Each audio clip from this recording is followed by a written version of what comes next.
We're the 9th. We're doing really well with the The semester so semester. far. And I just announced that we opened up the YouTube channel, so it's easier to amalgamate all the lessons under one umbrella. You don't have to ask for permission anymore. I don't have to block traffic, hitting that access button to you guys every time I get a notification.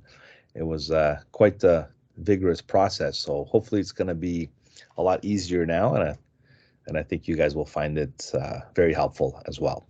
All right. So I guess we're in class number 9, week number 10. This is when we kind of have to offset the numbers a bit because of the break week. I'm going to go over the particulars for today's lesson. I just had a quick brief look before I start my lesson. I do like an overview and see where we're at. We're doing really well in terms of our progress and in terms of our classes and everything. There's no missed assignments or classes along the way. You guys are doing really well, so keep up the good work. I'll give you a nice round of applause. And now we're entering like the remainder of the semester. We have a good 5 solid weeks ahead of us with this one also, and we're gonna be slowly merging into the web sector as well. I know you're doing the web class with the Felice, and that's different than what we're gonna be doing here in Photoshop. Obviously, it's mostly design oriented. Whereas the HTML class, you're learning all the cool programming stuff, which I'm sure you're having fun doing as well. So we're going to look at the Blackboard screen now.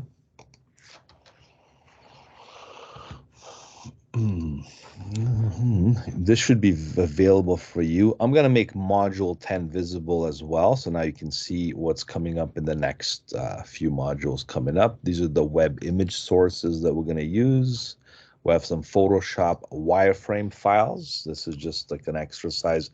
We can dabble into it this week. I mean, like I said, we're doing good with our schedule. I don't mind staying ahead of the game. But there's one thing we have to cover for the week 9 that we have here set up in the module. I know we covered the clipping masks and the layer clipping. That's very, very important, utilizing it not just in Illustrator, as you may be aware of, but also in Photoshop. With that came an assignment that's due today, and that you have to remember to hand it in. I think I even loaded up the Class 8 video link for that one. Where's the little assignments here? Right, so don't forget the clipping mask assignment. That's the one we did with the TTC. We got the streetcars. We were able to create clipping masks and clip the actual streetcars out from the image. And also address the importance of having the clipping mask included with the file, so then it'll be transferable to other applications. InDesign was a good example how it works when you bring in a Photoshop file or a TIFF file. There's a few more that might support the clipping mask or the alpha channel integration. What happens is then the file becomes transparent. Refer to last week's lesson if you have to go over that, in case you did miss it. So this is why we're prioritizing the use of clipping masks. I put 2 in there because you might want to do the 2 streetcars that I gave you. I think I get like 3. You can pick the 2 out of that. At least 5 layers. Okay, so you can do that. Includes the typography, the background, the logo.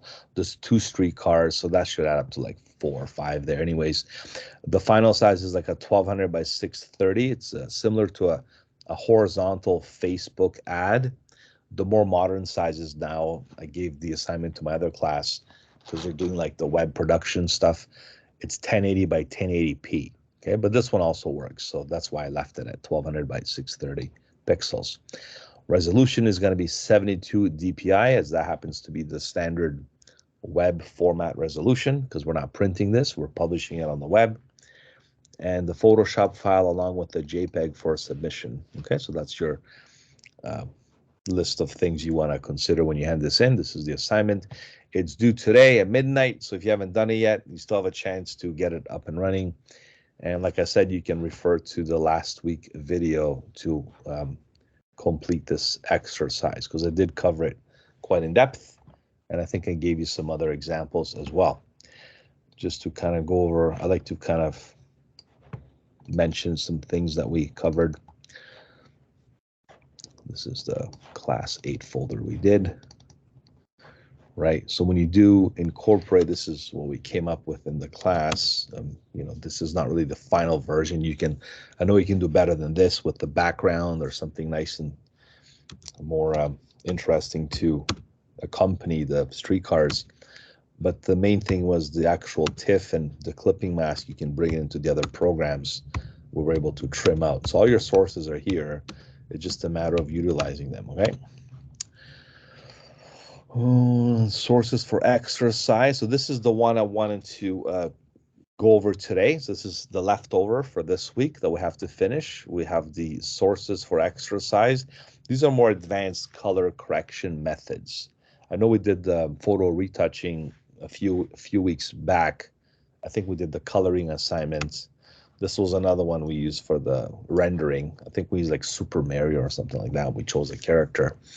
Just a quick review, because a lot of students demanded some review on that topic. So I had this file here. I wouldn't mind just quickly going over it again. And of course, the color correction using the adjustment layers is something that we haven't emphasized. So I'm going to make sure I do that with these examples over here, and some selection along the way with quick masking. So it's more like an overall review, like last week and this week, especially with what's happening and some new topics along the way. All right, so make sure you want to download this folder here. It's located right inside the modules.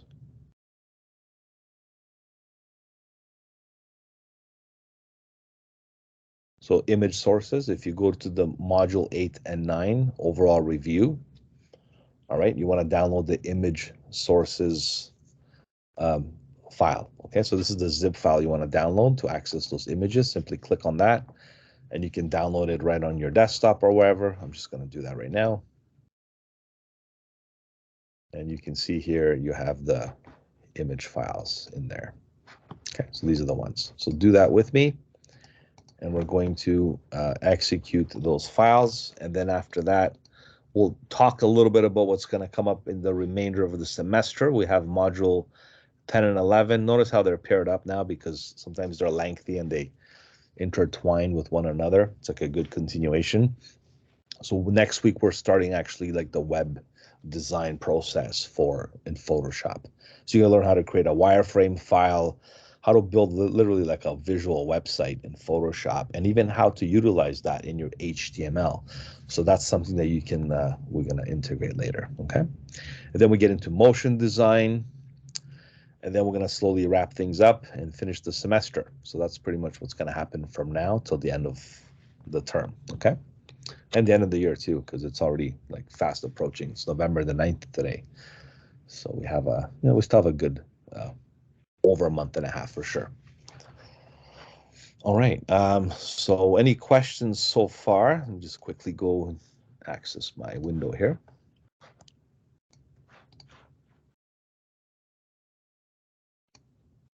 There we go. There we go. All right. Everyone's doing okay.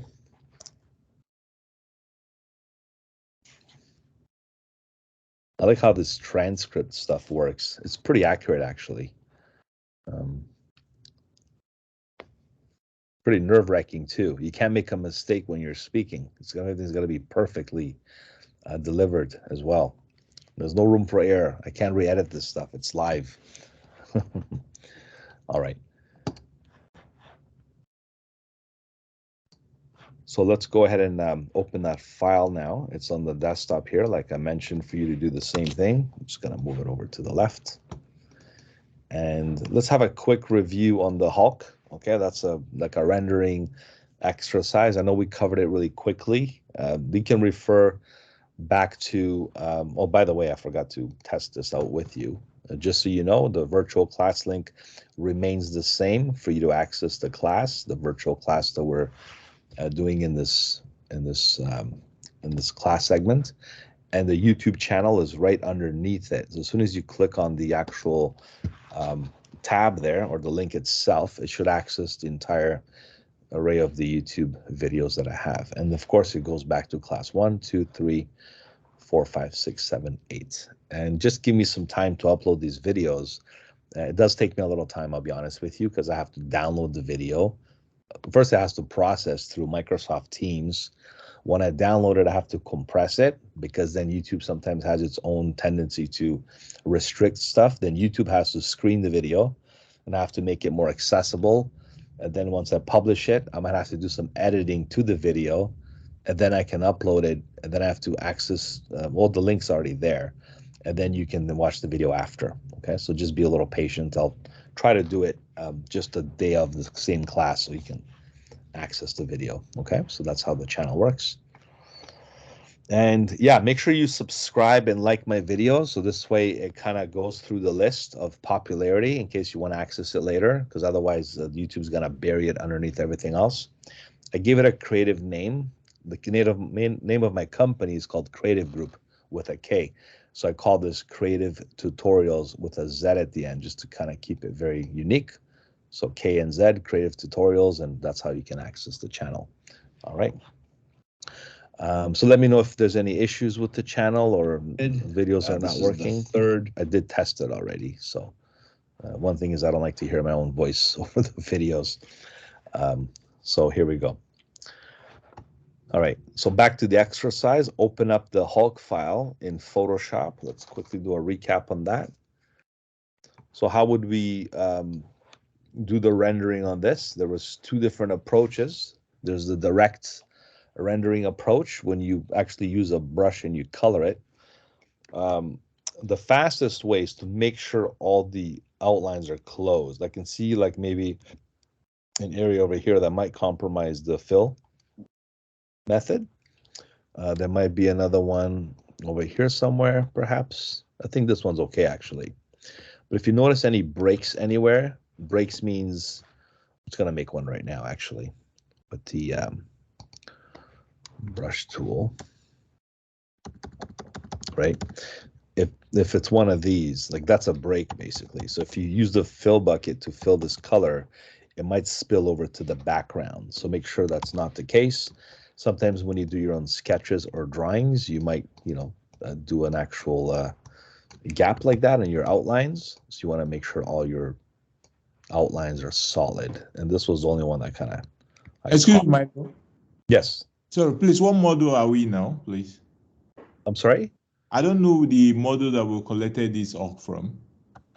All right, so this was, let me see here. So this is located under the sources exercise file.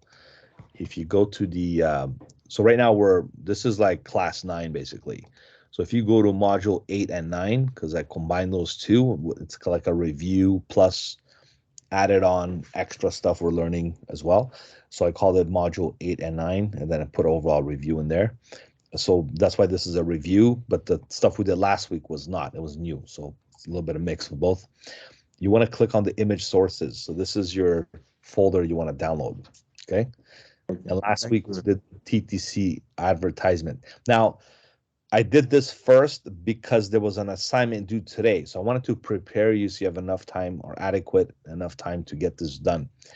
But I could have done this and then did this today. I just preferred, I switched it just to help you kind of deliver this better, because it's more, pressure sensitive if I give you an assignment and it's due like the same day.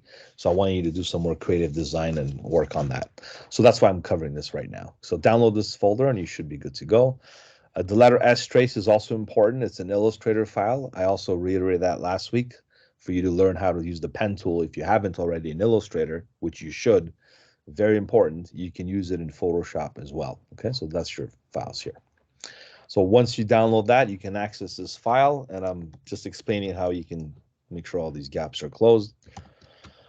Now, when you have an image like this, or a drawing, I should say, it's easier for you to fill the colors with the paint bucket rather than going to a separate layer like this one and getting the brush, picking a color and just painting it. It's very labor intense.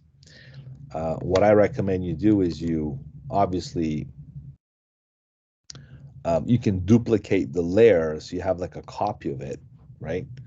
And you have the original underneath it. That's a safe approach as well in case something does happen. you do have a backup of the layer or even the file itself. So once I have this duplicated now, what I'm going to do is use the paint bucket right here, the paint bucket. I'm going to click on this fill, which is black. I'm going to set it to green because I believe that's the color of the Hulk. And I'm not going to go to like a true green. You don't want to go with these bright greens or bright blues or bright reds. What happens is if you use the true value, and the true value of green is like 0 red, 0 blue, and 255 green. That's pure green. This is the green they use in the the Marvel movies, the special effects, the green screen. Okay, back in the 70s they used the blue screen. So blue would be like 0 red, 0 green. Blue is at 255. And true red would be the same. Red is 255, green is 0, blue is 0. There's your 3 RGB pure color codes that are used in many type of industry standards. For this one, I'm just going to go with the green with the actual spectrum here, and then I'll pick the actual color itself. All right. Maybe I'll go to like this faded green because then it's hard to shade these bright greens. This one is at a gamut. Speaking of gamut, this means when you print it, it won't come out the way you see it. That's another process as well when you calibrate colors to monitors and printers. So I'm not going to print this anyway, so I'm okay to pick even this color to begin with, right?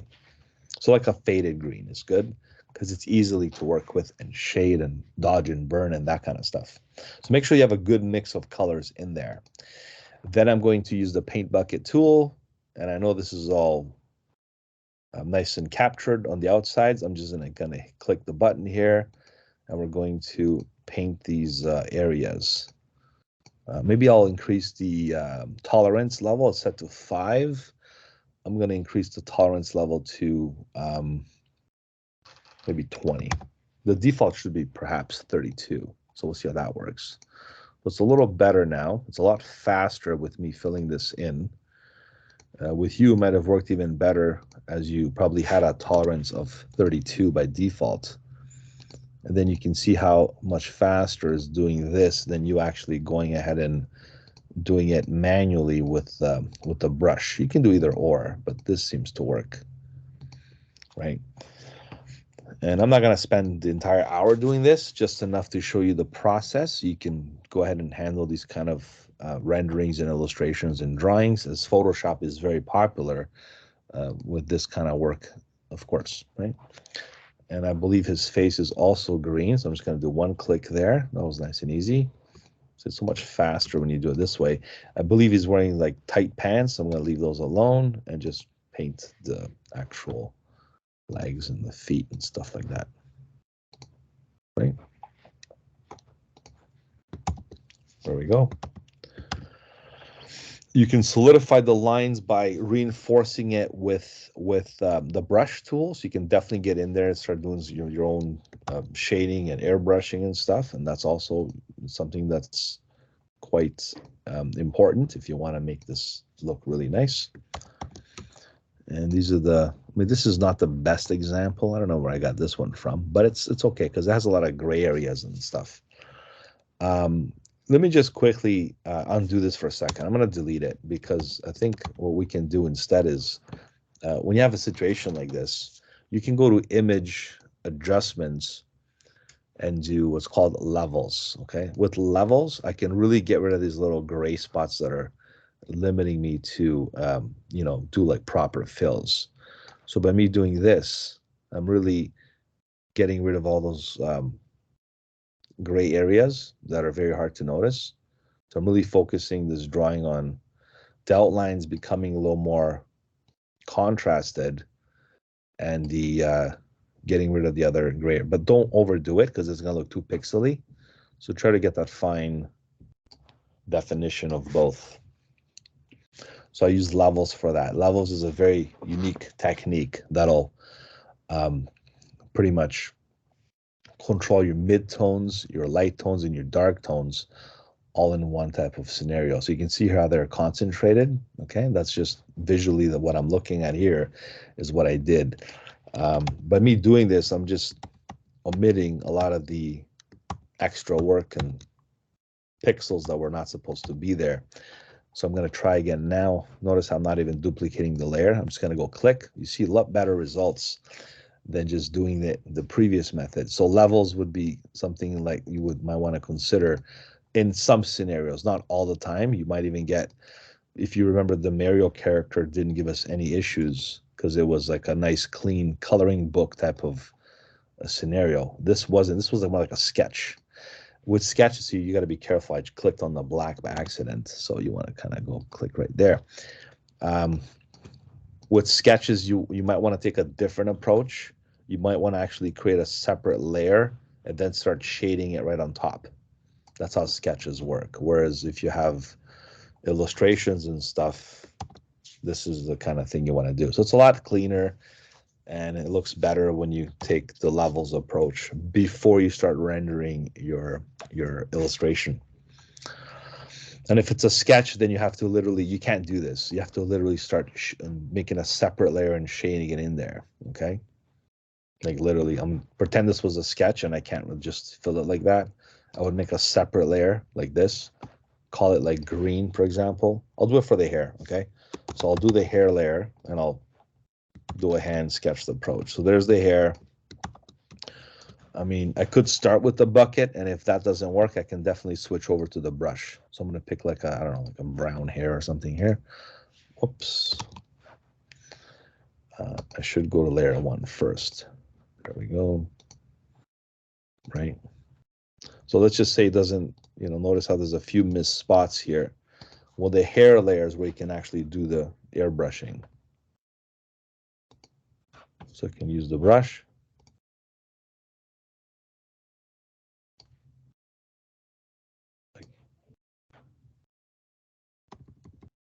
I can do this.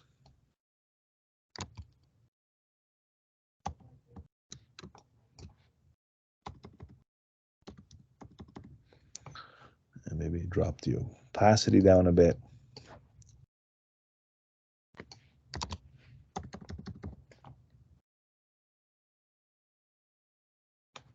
Right, so you can just go ahead and do your own rendering. I don't know, this is maybe the right color. When you do the actual opacity and flow, it will overlap different shades as you do the airbrushing. So you see how quite tedious this process is, though. Like you can literally go on there and start. Some people prefer using a stylist, maybe a mouse or some kind, maybe a different type of tool to get this done. But eventually, it should work nicely. I'm doing this in a separate layer on top of my existing rendering that I have. You know, with obviously more detail and time you include doing this, you're going to get a better result, of course. Okay. All right. Now I'm going to switch it to dodge and burn. I'm going to amalgamate these two layers. Just going to merge them if I want to, right? So I can hit Command E or just merge it down. I'll keep everything together, I guess. So merge down. Okay, so it's all one layer now. You can keep it separate in case you want to change the hair color. Let me just press undo here. The separate, maybe I should keep it separate just to keep a better example for you. If you keep it separate, you can always go to hue and saturation, adjustments, hue and saturation. You can always change the hue color to a different color later, just like you would keep the green separate if you want to do that. So it's a good idea to keep the layer separate. It's just for me to do the fills the way I did. It's a lot faster if I have a copy of the actual drawing and then do it that way. There's many ways you can approach it. All right, now that you did that, it's easier to apply the dodge and burn. Okay, so the dodge and burn is here, and this is how we're going to execute this the actual the highlights and stuff and the shadows. I'm just going to go ahead and do a little bit of this. I'll switch it to the burn tool. And the burn tool will do the opposite.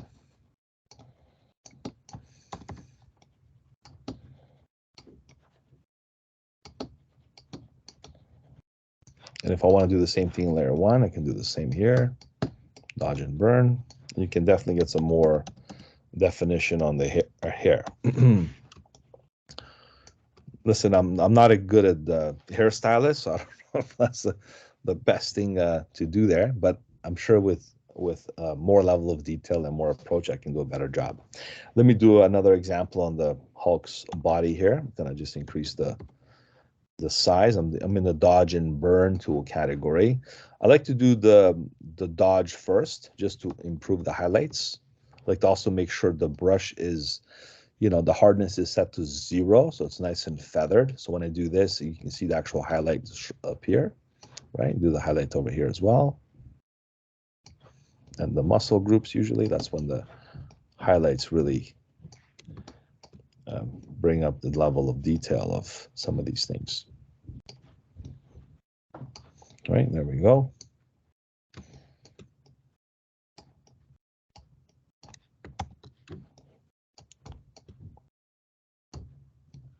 Right, and then same thing over here, a little bit of highlights in some spots. Right. Once you do the highlights, you can definitely enhance that with the burn tool, because the burn tool is just going to do just the opposite of that. So you can definitely go in there and start using the burn tool in the spots that you feel there's like the shades that's supposed to be taking place. And even the highlights, you can definitely make them more predominant by applying a little bit of both. Like that, right? You can see how this is kind of coming around, and then you can of course do the same thing with the legs. Just apply that as well, right?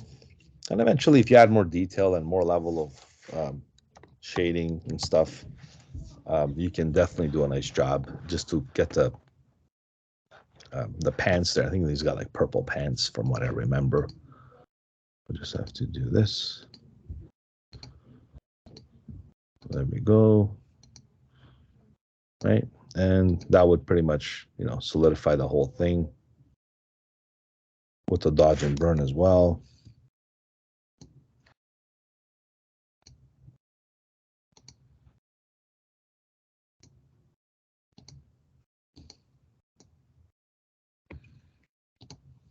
Just a few spots here. It's got a belt. Maybe the belt will be a different color just to make it a little more. There we go. Maybe he's got a golden buckle, right? Okay, so you can add these details and stuff later. I'm just gonna make this gold as well. It's got a nice little trim.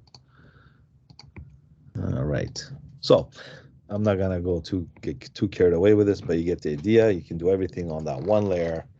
You can add additional colors on separate layers, but the dodge and burn is a lot easier if you all accumulate it under the same layer. So if I go back to the dodge and burn tool, just to simply get the other parts of the legs there, let's quickly do this. Right. Very quickly, and I'll switch it over to the burn tool. Do the opposite over here. You can see how much it looks a lot more, I guess, three-dimensional or more realistically rendered than your typical flat colored look. All right. I'm not the best airbrushes out there. I'm not gonna try to claim that title, but airbrushing is, if you're good at this kind of stuff, you can appreciate the level of detail you can do in Photoshop. And you know, I did this for like 10 minutes. I'm sure if I invested half an hour, I can make it more detailed and a lot better, of course, than what I did. The main thing is the approach is the same. You keep it on one layer. You can add the additional colors here. Like I would have done the green maybe separately, made a copy. Then I can change the color. I know there's different Hulks out there with the Marvel comics. There's the gray Hulk and things like a red Hulk and stuff. You can easily change that with Command U, like hue and saturation. And you could change different Hulk colors if you want to do that kind of stuff right on the same layer. But like I said, if you want to keep the colors separate, then you could do it that way as well. Okay. Now to keep the colors separate is very easy. I'll just do one example. Let's say the green we're targeting. Don't forget back in week number 2, we did something called select color range. And this is a very important method because if I click on this green color here, the green, if I hold shift and I click on different shades of green. Basically, I just did one of these. And notice how I selected all the green on my rendering because I did what's called sampled colors. I'm going to re-emphasize this technique with the other example coming up of selecting color. It's very powerful and very, very, easy to orchestrate. So I'm going to hit Command J right now, which means I'm taking the green color on a separate layer. I just copied and pasted the green color separately. And why am I doing this? Because I might want to control the different color attributes for each drawing or rendering that I'm doing. You can keep the original. To be honest with you, I should have done this like 10 steps ago when it wasn't shaded. It's better. You get a better selection out of it. I kind of, missed that one step, but either way it works. I just selected multiple shades of green with Shift as opposed to selecting just that one green by clicking on the green. It should work either way because I have this, green layer selected. So if I select the green layer on top of my rendering, I can do the same thing with adjusting the hue and saturation. Oops, I did vibrance by accident. And the hue and saturation, you can definitely control the outcome of that color. Just as body changes, not the pants or other parts. Notice how I missed a few green spots here. So that's what I was getting at. You can kind of do different, it's easier to select it from the, when it's not shaded. Okay, it's different ways. There, I made him look more human now. All right. Right. Okay. So you can have a lot of fun with this and do different renderings. And that's how they do it in the comic books and all the other illustrated publishings out there. Photoshop would be the ideal software for this stuff. All right. Any questions? Because I'm done with this. I'm going to move on to the other files. So I'm just going to go ahead and save this one and call it the Hulk.psd because the other one's a PNG. So it won't overwrite the file. It'll be a separate one. Make sure Photoshop selected and off it goes. All right, so that was a good review. It just emphasizes more how rendering works in Photoshop, a very important skill to have.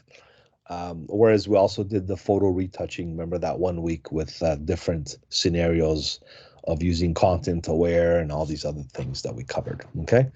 And that primes you to learn more because I'm sure there's so much more out there, other techniques you can learn. I can only cover so much with my modules. I covered like the important stuff.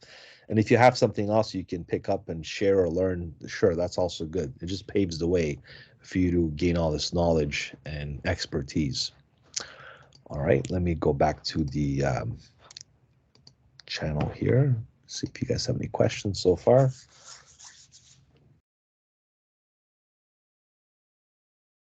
Everyone's good. Okay. All right. So let's open up the other images now. There's a few more.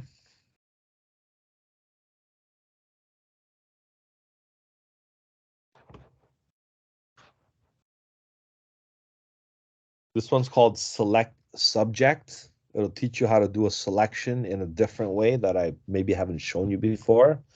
This one will do a color range select, and this is another color range with an advanced image adjustment layer. So these are the images that we're going to enhance going forward, okay? All right, so how do we do that? Let's start with this image here. We're gonna go ahead and open it with Photoshop. Just simply right click, open with Photoshop, and you can open the image that way. This image is a scenario where you have to do a lot of, I know a lot of you for the movie poster and maybe the book cover now, you have to do a selection where it entails a lot of details. In this case, you have like the hair, okay? So how would you select a high level of selections? I know we covered all the selection methods, whether it's the, the quick selection tool, we got the object selection tool, we have the magic wand, we have quick mask, many, many methods. But I wanted to share one more with you, and this is perfectly, positioned to do it now, because you, now that you know all the other methods, there's one more that it'll refine the edges a lot better than the traditional methods that I've shown you, whether it's basic or intermediate or advanced. This one holds a lot of value because if you go to select subject, for example, Photoshop's built-in AI capabilities is able to recognize what the subject would be in this matter. Not 100%, but for the most part, it does a good job. So if I go ahead and do that, select subject, you'll see how it'll select the actual person right here, okay? And I'm doing the other tool here just to kind of confirm that. So select subject would be the first step. And if you're not happy with it, I can just press Q, quick mask mode, and you can fix it right now, right? As I've taught you before. But in addition to this, what you can do is after you select the subject, you can go to the select tool, and you can also do select and mask. And this is another, it's a newer selection method that was introduced in Photoshop several years ago, but it's still considered new because, comparing to the other methods that were introduced like even before that. We're talking decades. So this one is quite interesting because you can apply this to almost anything, and it'll help you refine the edges a lot better, especially when it comes to hair, okay? Hair is very tricky, and you can see already did a good job, right? But if you want to really refine it, let's say it wasn't quite adequate or it wasn't good to what you wanted it to do, you can see little maybe areas over here, for example, that you might want to fix or whatever. You can change not only the view, you can change a different background like onion skin, marching ants, that's what they call it. I didn't make that stuff up. That's the selection preview. It's called the marching ants. There's an overlay on black, on white. There's different ways you can preview this selection that you're making because it's very important, right? You can also do, while you're here, this is a different mode now. Notice how the Photoshop tools have changed and there's other tools up here because now you're in this mode where you can do a quick selection tool, you can do refine edge brush tool, you can do the brush tool, or you can do object selection tool. See, all your standard tools are there. The default one is quick selection tool. I'm going to make the brush smaller, which means what you can do is add more to the selection. Now, this is not really the purpose of why you want to do this. So I recommend you don't really do that unless you really, really have to in case something is missing. What you want to do is click on this other one. It's called the Refine Edge Brush tool. What this one lets you do is basically go over the edges and you can refine them quite nicely with this tool right here. So you can go ahead and refine the edges. Refining means it's kind of cleaning it up a little bit. Like see over here? Now, if you overdo it like I did, you're compromising the selection because it really got rid of the person's ear in this case, or some of the pixels that you don't want to get rid of. So what you want to do in this case is hold Option. What Option will do is revert it back, okay, if you go a little too forward, just like adding and subtracting, right? So with Option, you can control how this refining edge works, and you can basically add and subtract. That's what I'm trying to say, right? And in this case, the way it looked, I think it was fine, to be honest with you. I don't think it needed any refining. But if you do see any refining possibilities, just make sure you do the edges with this brush, and you can really get a nice, clean, refined edges going forward, okay? All right, and that's how this method works really well. I think the other parts are fine. It was mostly the hair. That's always the stubborn areas. Once it's all done, you can press OK, and you can see how this selection now is fully executed. All right, and then I can just go ahead and what's called a save selection. So you're saving the selection, saves the selection basically, right? And what it means is it makes an alpha channel. So if I do save it, and I'll emphasize more on alpha channels as a continuation of last week's lesson with clipping masks. I'll show you how related they are and how they work in a similar way, but they're different because paths are different, selections are different. I'm going to call this, person with glasses. Okay. That'll be a new channel. Can I ask a question? In this file. Sure. Let me just finish. Okay? Oh yeah, sorry, don't mind me. So new channel, click OK. And once I go to the channels, you can see how the alpha channel is saved, which means now I can safely deselect the actual selection by going to select and deselect. And I'm going to stop there for a second. Go ahead. Sorry, this is Erin. Hello. Erin, that's right. Hi, Erin. How are you? Good. How are you? Good, good. How's it going? Oh, good. So question is, I am looking really hard for the select subject tool and I cannot find it. What version You of definitely did it Photoshop- and I did not see it. What? What version do you have for Photoshop? The latest one? Yes. Okay, so you should have it. Because I should have it. I think I just missed it. Yeah, you older were doing it. versions might not have it. That's why. So let's see if you go to this one here. If you go to select, it says select, and then subject is right there. Oh, perfect. Okay. You're probably I looking for see. select subject. It's just subject under select. Yeah, I was just not even with it. That's what happened Yeah. there. probably. Okay, so it's under there. And then we did, after you select the subject, we did what's called select and mask. So first you do this, then you do that.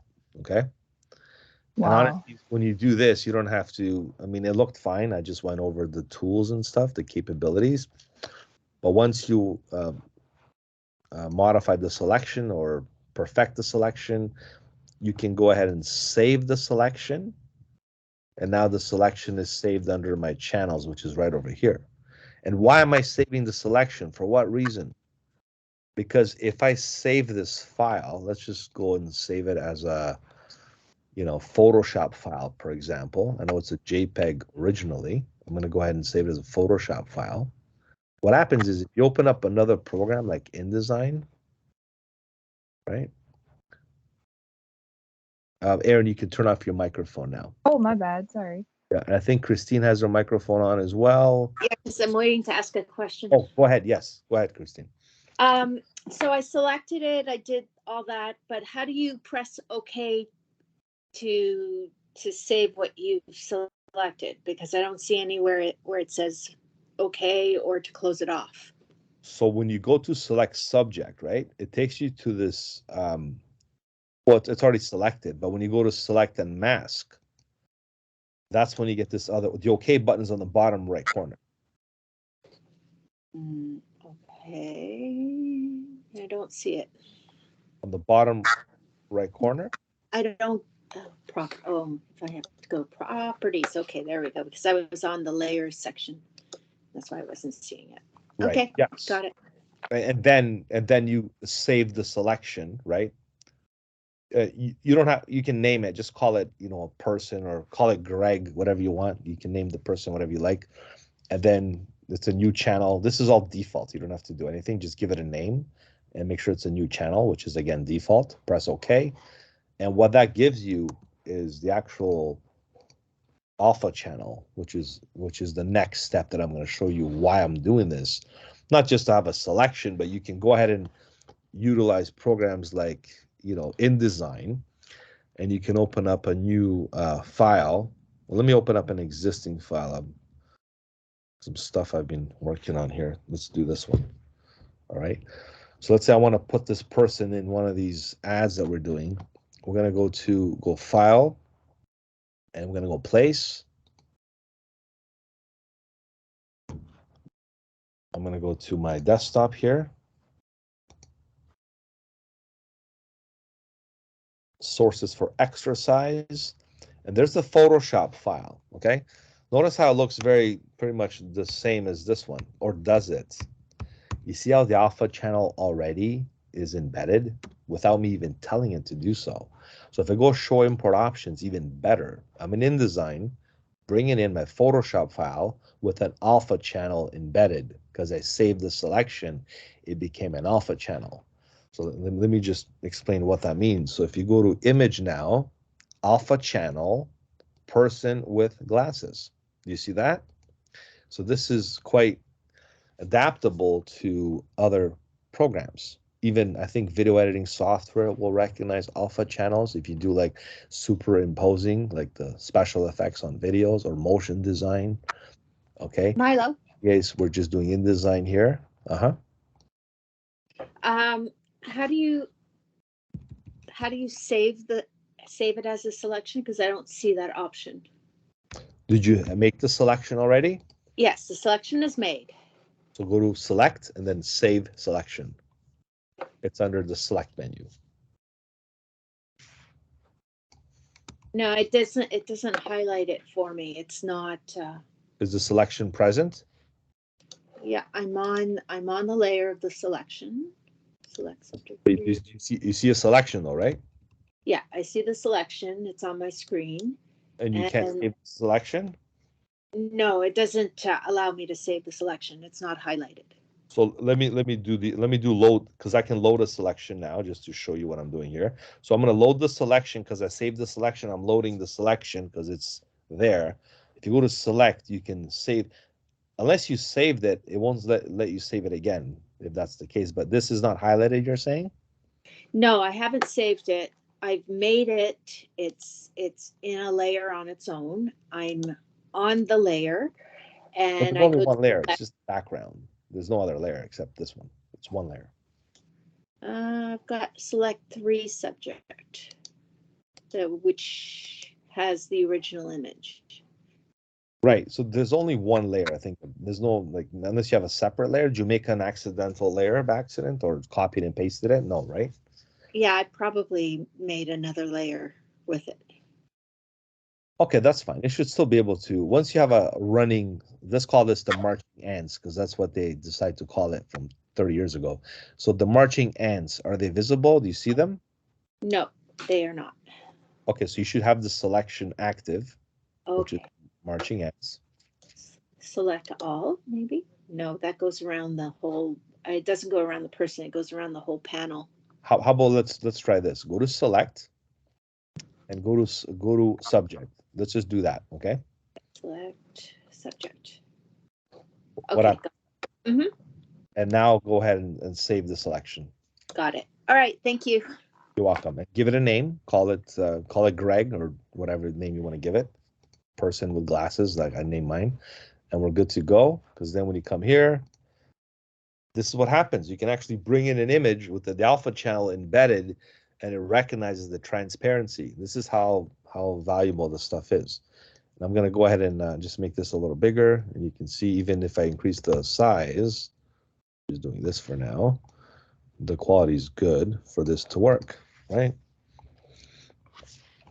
Because when you bring in files, TIFFs, Photoshop files, and InDesign, it recognizes the alpha channels. Okay, so that's the takeaway from here. Clipping masks, like we did last week, or alpha channels that I'm re-emphasizing this week. You can utilize them in other programs because Photoshop is as big as software as it is.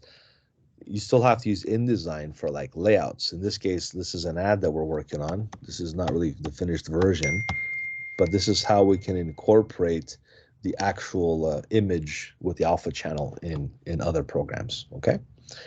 All right. I'm not going to save this. I'm just going to leave it alone. And then we have Aaron. You have another question, or your hands up from before? I think your hands up from before. Okay. All right. So that was how you make alpha channels from selections. And another thing is you can load the, let's say like, I don't know, 2 weeks from now, I work on the same file. The alpha channels, it's saved with the file. It's always there. So that means I can always go select, save selection, or sorry, load selection. And I can always load the selection from the alpha channel. Do you see that? Don't forget also what I showed you back in the earlier weeks of this course. When we go, let me just unlock the layer here. Remember we did edit, remember content aware scale? Remember how we do that, right? See how it works with that, right? Because it's automatically selected, person with glasses. So you can resize the background and not affect the subject because the subject is protected with the alpha channel. If I go none, right? What happens if I go none? It still works because it's quite vivid of the subject because it does a good job to begin with. But if it's a more complicated image, you select the alpha channel, it'll do a superb job. Like it won't even budge, right? We're squeezing them in. All right, so that's how powerful this alpha channel stuff is. Okay, and this goes back in the earlier years without even having layers in Photoshop. Designers were able to do compositions with strictly using alpha channels and selections. All right, I'm just going to cancel this. I don't know why I'm initiating that. So let's put this one away now, and we're going to go ahead and open up the next image. And the next one is, I guess we'll use the color range. This one here, we're gonna go right click, open with Photoshop. This is a nice looking destination now as the weather is getting colder here. I'm sure all of you are thinking of getting away to a warmer climate. So this is a nice, we can escape for a bit, right? We're all gonna go on vacation this morning. All right, so this image, as you can see, is you know, the tropical look with, you got the water, the sand, you have the background, the nice clouds and everything. We're gonna do some color enhancement on this one. And what we're gonna do is we're gonna target different colors using the adjustment layers. So this is how adjustment layers work. And I'm gonna take it a step further with another case scenario. So first things first, we're gonna use the select color range option, because I want to control all colors vividly and independently. So if I go to select color range, okay, what I'll do first is I'll target the sand. I'll start from the bottom here. So I'll click on this sand color, right? And I'm gonna maybe even zoom in and pick like the real pixels of the sand. As you can see, I'm gonna hold shift and pick different pixels of the sand color. So you can see how it's selecting here with the white. There's some other pixels that are being selected, but I can easily control that later. Okay, so right now I'm just gonna go ahead and really focus on the sand colors. Click OK. Zoom out. And notice how it's selecting other things in the background. So if I press Q for quick mask mode, you can see how it's doing that. I can also go to, you know, let's try the other menu I taught you. Remember, select and mask, for example. And you can see how this looks here. There's spots that I can get rid of. I can get rid of these spots if I want. I can basically go to the brush tool, make it bigger, hold option, and just get option, like deletes it. If you don't hold option, it adds. If you hold option, it clears. Okay, so you can get rid of this stuff if you want. You can also use the good old selection tool and do like a big selection like this and just press delete. Oops, sorry, I gotta hold option. So option, drag, right? And that gets rid of it as well. Nice and fast. So you can do some really neat things here with these tools that are given to you. They're standard tools, but they work different because you're in select and mask option here.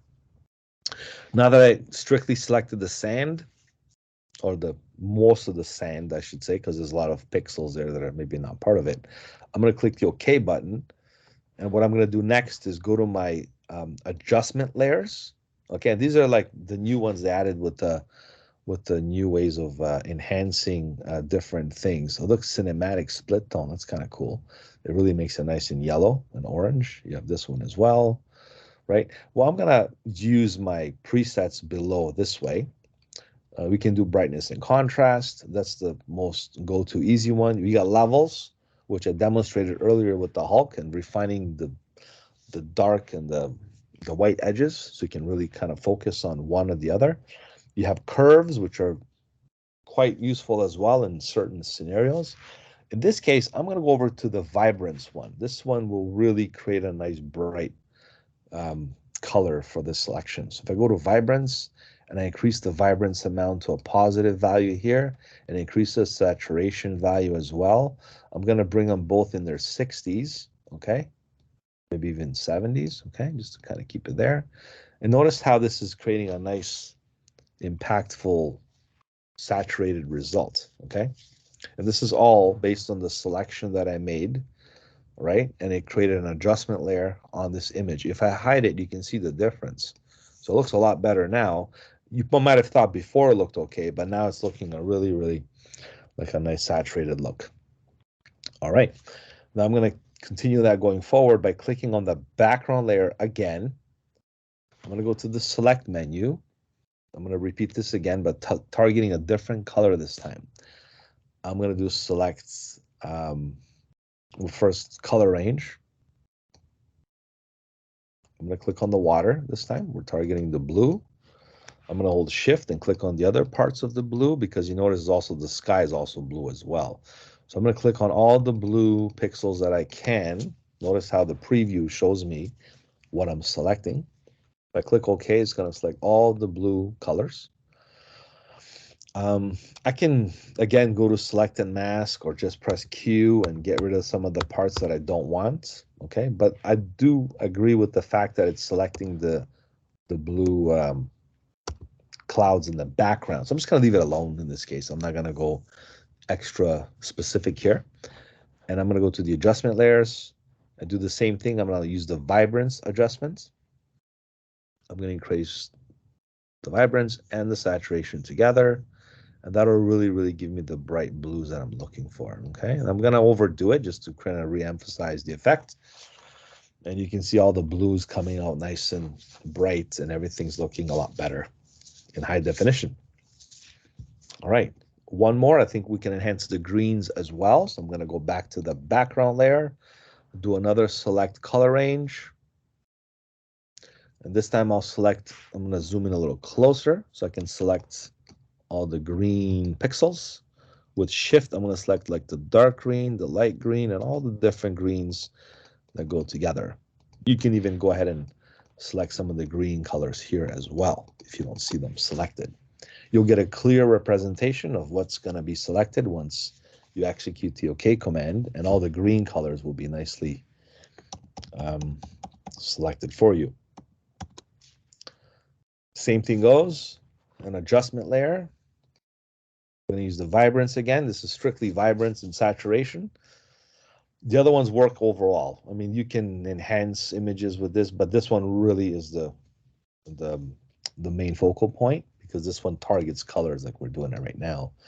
And I'm going to definitely increase the vibrance and the saturation and really get those greens pumped up. Notice again, when I do that, it creates a separate layer with the selection in mind. So I have 3 separate adjustment layers on top of my original image, giving me the actual overall finished look, okay? Whereas before, the colors were a little more dull, not as saturated, you know, not as vibrant. And I know maybe I overdid it in some spots, but just to get the message across, I had to do that, just show you. If I do sometimes a subtle way is better. You don't want to, like the sand, like nobody likes the sand to be this yellow, like the beach sand. So you might want to make it more white or less yellow. It all depends on the actual outcome, okay? But nonetheless, you can turn these off and you can see before and after, right? And then of course, with what we did with the adjustment layers, focusing on the vibrance, with the use of selections in conjunction with adjustment layers, which are all here, we're able to do some nice color correction.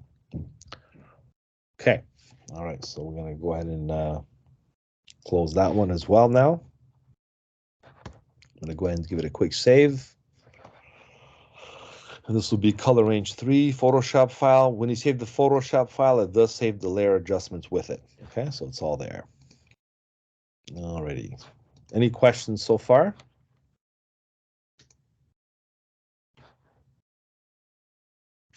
Questions?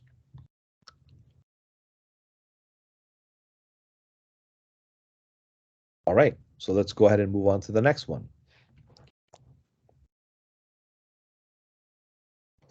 The next one is this image over here. It's called Color Range 4. Scott Waters is, I guess, the person that took the photograph.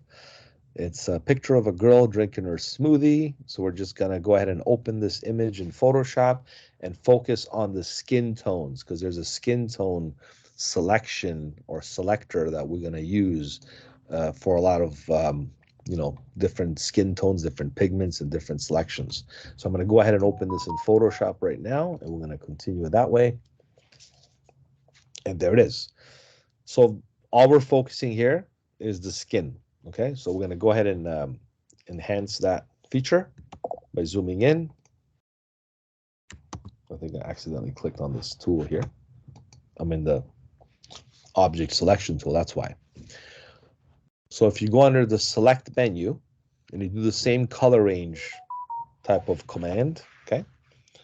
And if you do color range select, instead of going ahead and selecting the actual colors like we did before, what we're going to do this time is we're going to select what's called skin tones.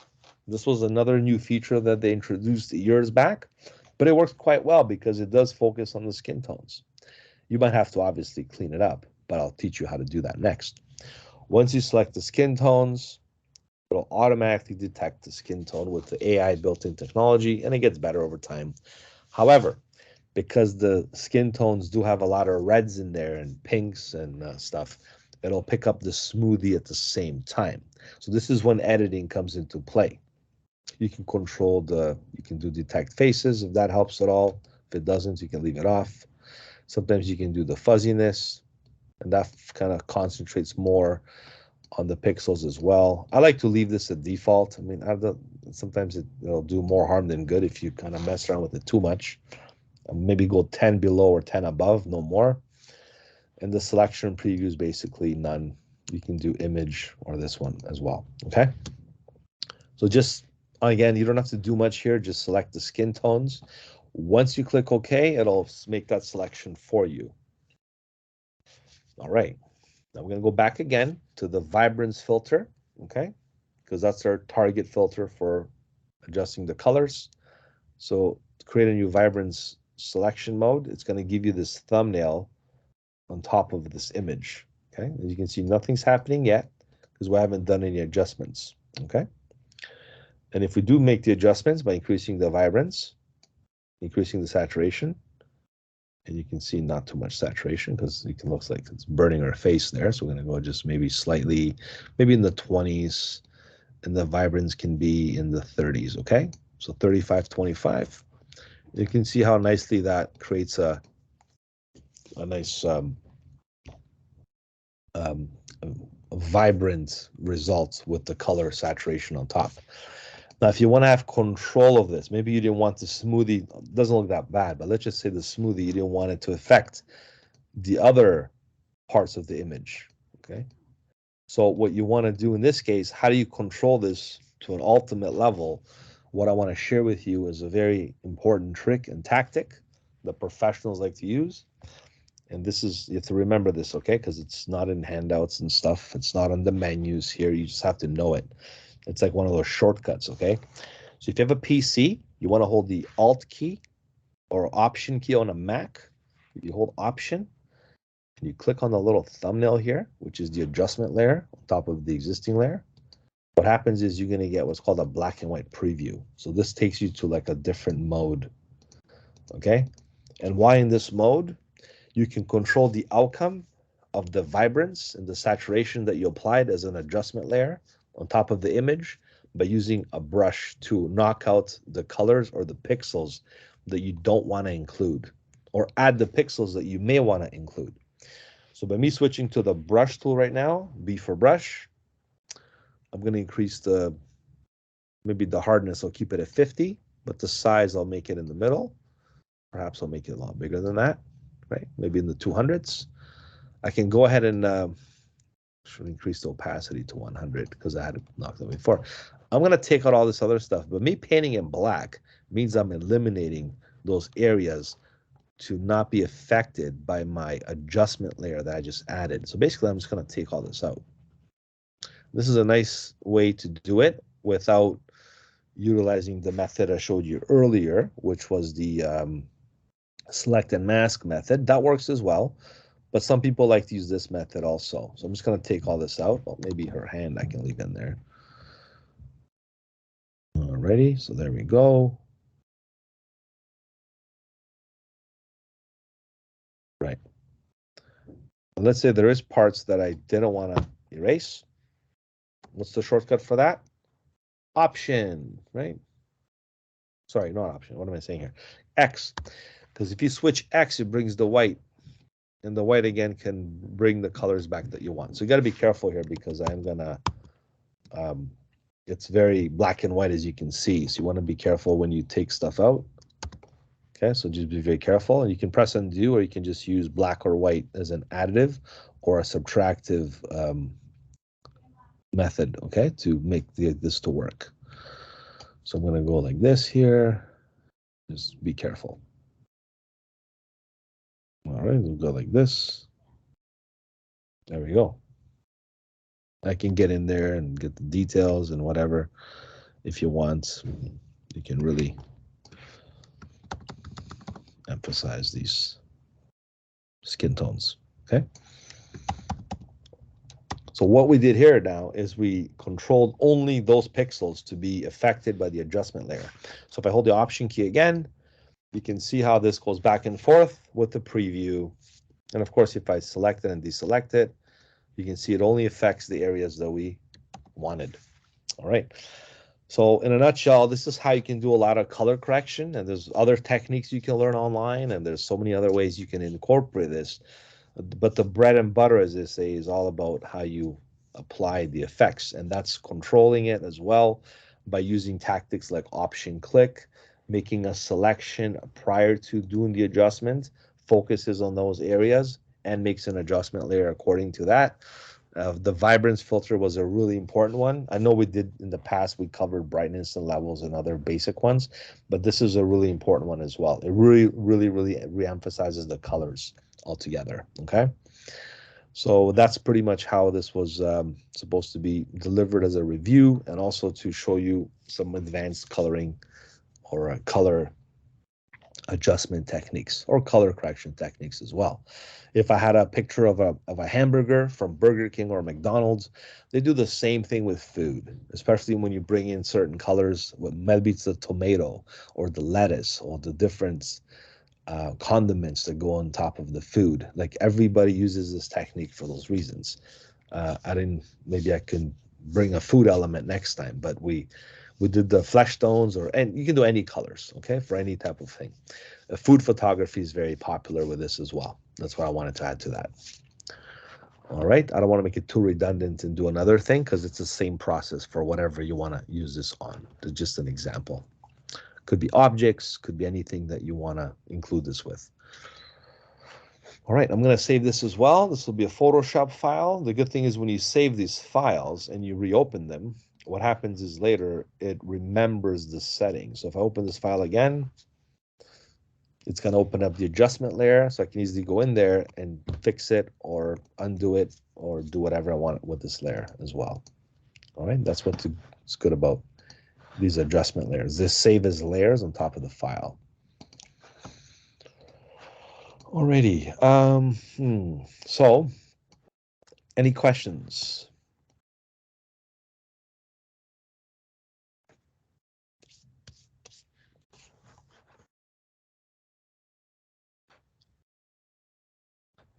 Questions? No questions? Okay. All right. So now that I would give you time to work on your that assignment that you have to do, but I know you can do that on your own time. So what I'm going to do, just to maximize our class time here, I'm going to go over some of the principles that we're going to be starting with next week, just to give you an introduction and maybe talk about it a little bit. And then we're going to wrap it up a little earlier today. So it gives you time to get this done in class as well. So you have some time to work on the clipping mask assignment that I gave you last week, because it's due today. All right, so this is going to be, let's quickly access this file here. It's plugged in my laptop.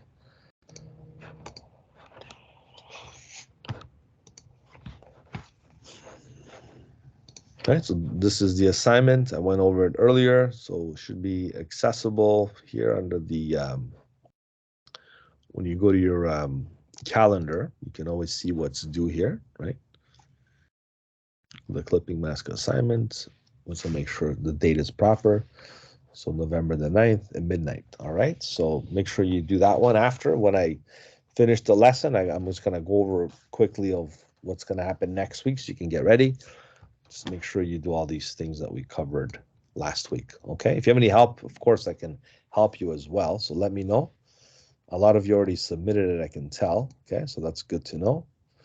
And for those of you that haven't submitted it, I'm gonna give you the time to do it as well in a bit. All right, so what's happening, why did I keep closing this thing? So what's happening next is, let's go into our modules here.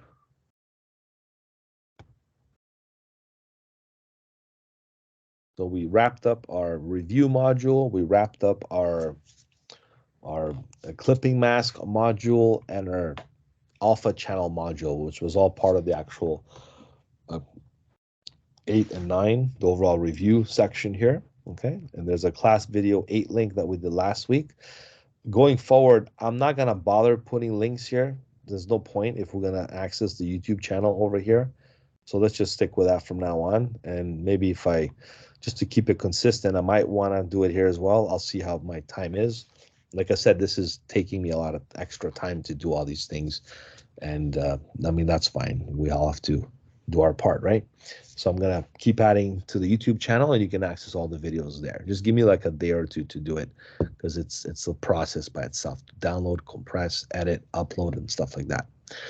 All right, so what's happening going forward? Let's have a look. So we got 5 modules left. We got 10, 11, 12, 13, 14. So we have basically, this is your web image sources that we're going to use next week. This is your Photoshop wireframe. So next week we'll start with this. I'm just going to give you a quick introduction of how this works. So if you open up the wireframe file, and we have some web image sources that I'm not going to bother downloading. That's for next week.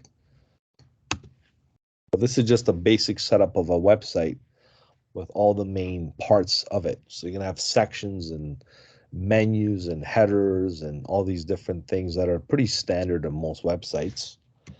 We're going to even take down a website that currently exists. We're going to break it up into sections. This is a Photoshop file. So if you open it up, we're going to build this from scratch. So you can see how we're going to set up an actual, not a grid, but the actual vertical guides to a web layout standard. We're going to evenly divide it into 12 sections, or 12 columns, I should say. So you have 1, 2, 3, 4, 5, 6, 7, 8, 9, 10, 11, 12 columns.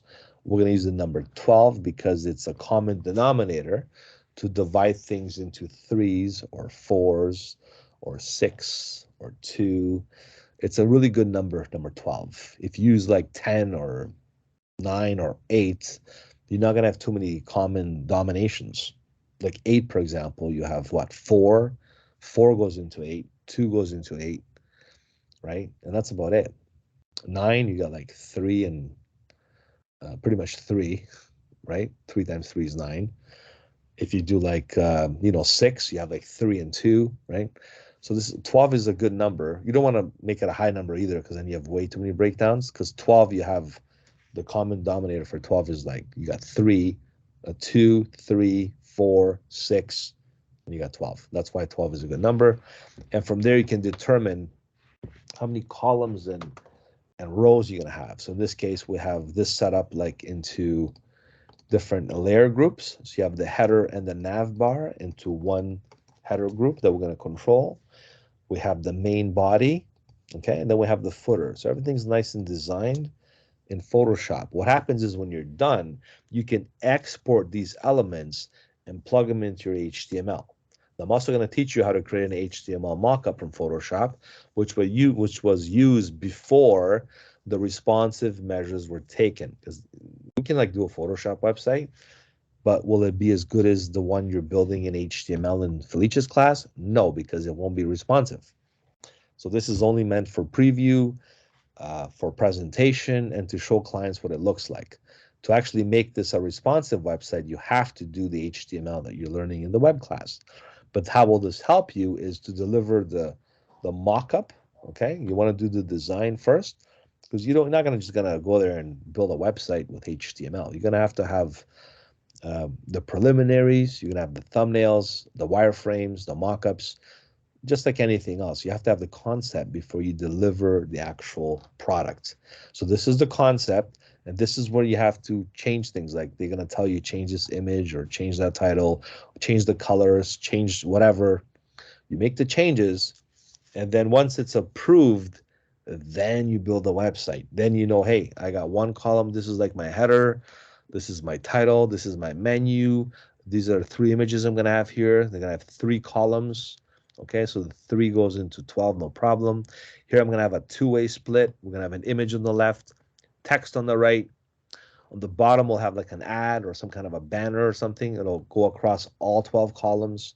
So this is why this is important, the planning phase, before you execute the HTML phase. Because then it's easy. Once you do HTML, you're going to set it up like, 1, 2, 3, 4 sections, rows, columns, and you break it up and you plug in your elements. And not only that, going forward into the latter part of the module, I'm going to show you how to export these for your HTML. So all you have to do is take these Photoshop images or slices or assets, actually, that's the proper name that we're going to use. I'll show you multiple ways. And then you're going to plug those assets into the HTML and you can make the website. Okay, so that's the whole purpose of why we're doing this. Has many, many benefits. One is to, before you do any HTML, you do the design. And two is to take these assets and to bring them into the HTML and finish the website. It's a nice 1-2 punch combo, as they call it, to get this done. All right, so we're going to do this all from scratch next week. We're going to just build this like without any layers. We're going to start with this design. This will be a template for you, and you can use this for any website going forward if you want to make one. You just make the 12 columns like this, build your layout and design any way you see fit, and then you can make it an actual website, okay? And this is how we do it. Even if, let's say, use WordPress or other systems, even like Wix.coms and stuff, those platforms need sources. So this is still valuable and helpful for you to break down the images in the proper size, optimized format, and then deliver those into whatever platform you see fit. This is why Photoshop is very beneficial to making these things work. All right. Now, not to mention, when you do create a new file in Photoshop, don't forget there's all these options. You have a web option right here. So if you do like a web template in Photoshop, the most common, they say, it's 1366 by 768. And you have the large format, which is 1920 by 1080p. Sounds like my TV here. Most TVs are in the 2K module default. Now you got 4K TVs, which are 4 times the resolution, and then you have 8K and all that kind of stuff. But this is considered large. This is considered medium, 1440, 1900. Then you have the minimum. Then you have the back in the day format, like 800 by 600 pixels. That's like probably 15 years ago. So as the evolution takes place with technology and everything, the size increases as well. That's why you notice your phone having more cameras on it, capturing more resolution, more megapixels, right? Same as the TVs. They're, the 4K TVs and stuff, and the 8K TVs. The thing is, with the supply and demand, the software can't even keep up sometimes with the hardware, right? Or vice versa sometimes. It depends on how you look at it. A lot of channels that you watch on television, okay, don't support 4K. All right, there's only a few things like Blu-ray, I think YouTube, and some, I guess, Netflix and some streaming platforms might have 4K, programs or episodes and stuff, or movies. But a lot of them, even the older ones, don't even have that capability. Okay, so it depends on how you kind of see it fit. All right, so this is what we're going to get into starting next week. And then we're going to obviously dive into the animation as well.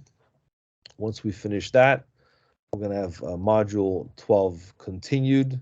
So I'm going to teach you how to make those website assets and mockups, something I mentioned earlier.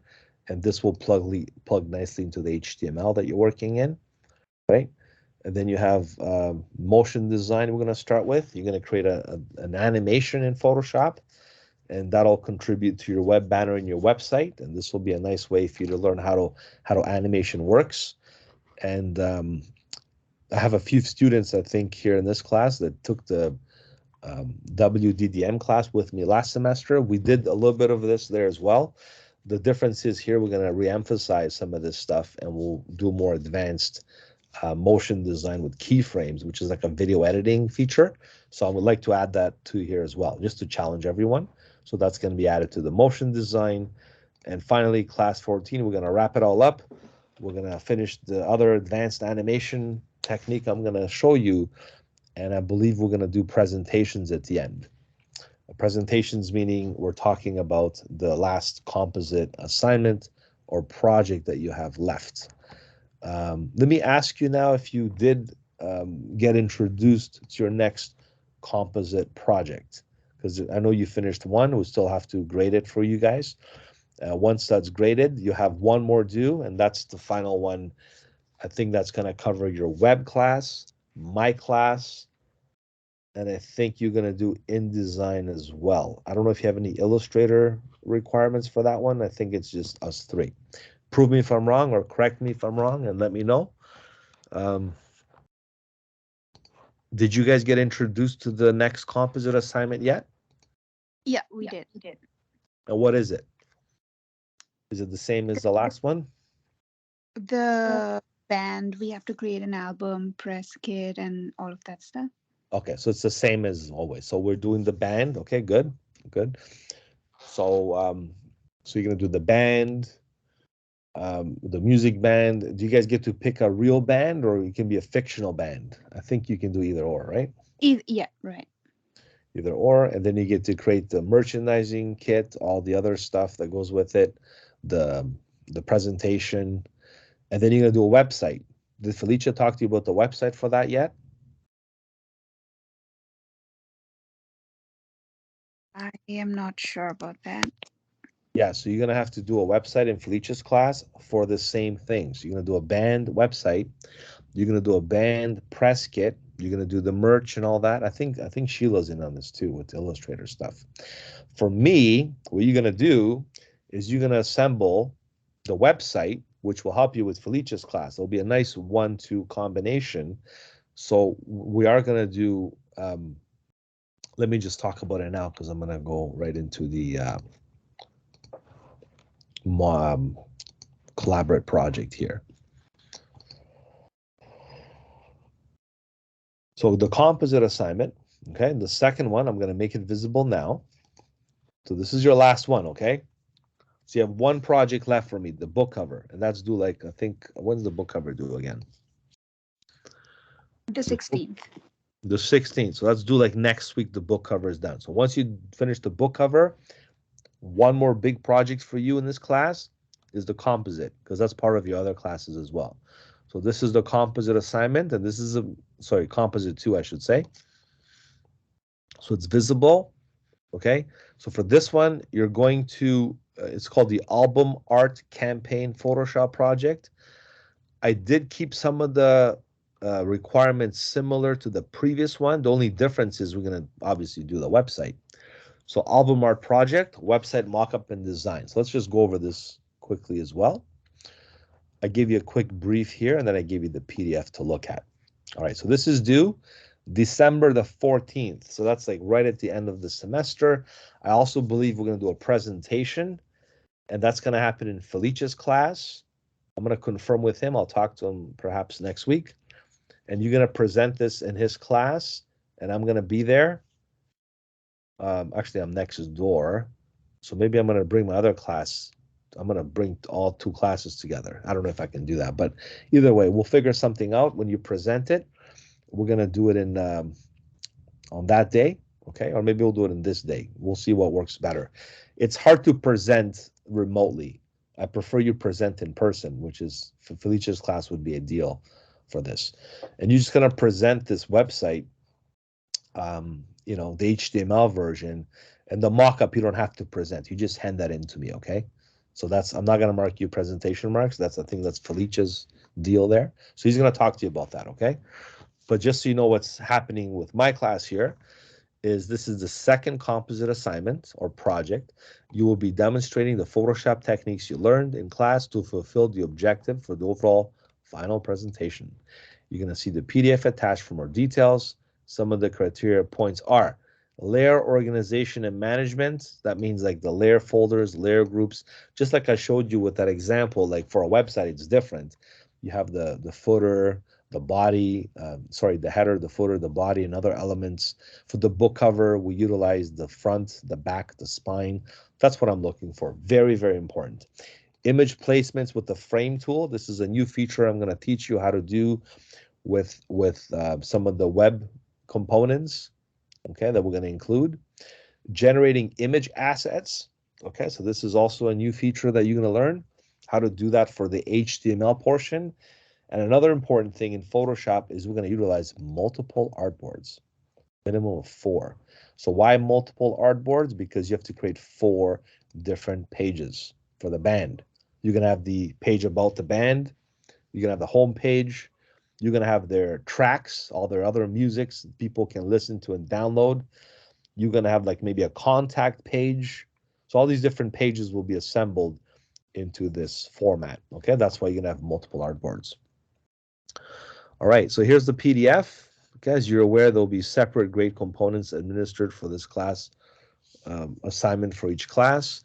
For the digital imaging Photoshop class, which is this one, you're required the following items upon submission of the album. I shouldn't call it CD because you guys are not doing CD anymore. It used to be a CD. We changed it to the vinyl or the album project, the band, the group project. Okay, so that's why I have to just change this name here. But you know what I mean, right? So layer masks, I want to see some layer masks being used. Basically, everything you've learned this semester, I want to see a little bit of everything, plus the web components as well. So I put the most important part, like layer masks, okay? Selection methods, whether it's the stuff I showed you today or alpha channels, clipping paths, whatever you want to show me that's there, I'm going to be looking for it, okay? Because there could be saved selections. That's also considered a selection method, right? Generation of image assets for the website coding project. This is stuff you have to do. So when I show you this, maybe not next week, but the week after, you will know what I'm talking about, okay? So a lot of this stuff you don't know yet. Some of the stuff you already do know, so it's going to be a combination of the two. Layer styles are optional, but could help with the overall presentation. And of course, layer styles mean things like you can enhance a lot of, you know, whether it's emboss, drop shadows, strokes for the titles, stuff you can't do easily with code, which you can do easily with Photoshop. And then I'll teach you how to save it as a PNG and export it nicely. So don't forget, layer styles are a crucial part of Photoshop that really emphasizes a lot of the graphic elements. Complete mockup, including the home page along with navigation, etc. Now I'm also going to include the multiple pages because that's something that you have to do as well. So it's not just going to be one page, you might be multiple pages. All right. Good luck and have fun. So these are some of the things I'm looking for. I'll give you ample amount of examples from other students, what they have done. I'm also going to teach you a lot of, you know, techniques and stuff in the next several weeks. So you're going to be in good shape to accomplish this, no problem. And it's out of 20% of your final mark. Okay, so that's a good chunk. And yeah, so that's the last big project that you have to do. And yeah, it has to do a lot in Photoshop as well. I don't know how much Illustrator you're going to do, maybe a little bit for the merchandising stuff. I know in InDesign, there's a lot of work you got to do as well. HTML, yeah, you got to put the website together. So you're going to like go all out here with all classes for this one. That's why it's the final collaborate assignment or project. So just, you know, ask your other teachers if they have anything to add to this, or if you're not clear on anything. Likewise, ask me if you're not clear on anything as well. But that's your last composite project. With that, you have one more assignment for me. So the book cover, right? The book cover is next week. This is due at the very end, and one more assignment. I try not to crowd too many assignments to you. Like I don't want to give you something well every week and stuff. So I did it every 2 weeks. I spread it out nicely. I know you have other classes and other assignments. So for us, what we have left is just 2 or 3 items. That's it. All right. And again, looking at your progress so far, I'm not really concerned with most of you are doing really well. And keep up the good work. And, you know, we'll have a nice strong finish. Okay. So any questions? A quick question about the book cover assignment. I think I sent you a message as well. Is it necessary to include any Illustrator element if our design doesn't need that? No, I don't think so. No. I want to see vector elements though. Like you can do vector elements in Photoshop. Remember how we did the boxes and the pen tool and we drew some other shapes and stuff? Yeah. Yeah. Like, so it doesn't have to be Illustrator. You can use it in Photoshop. So Got it. Okay. Thank you. You're very welcome. Any other questions? I'm going to stop the recording now because I'm done with my demonstrations in my class. So thanks for watching. See you guys in the next class, and I'm going to stop this recording, and have yourself a great and a fabulous weekend. Bye for now.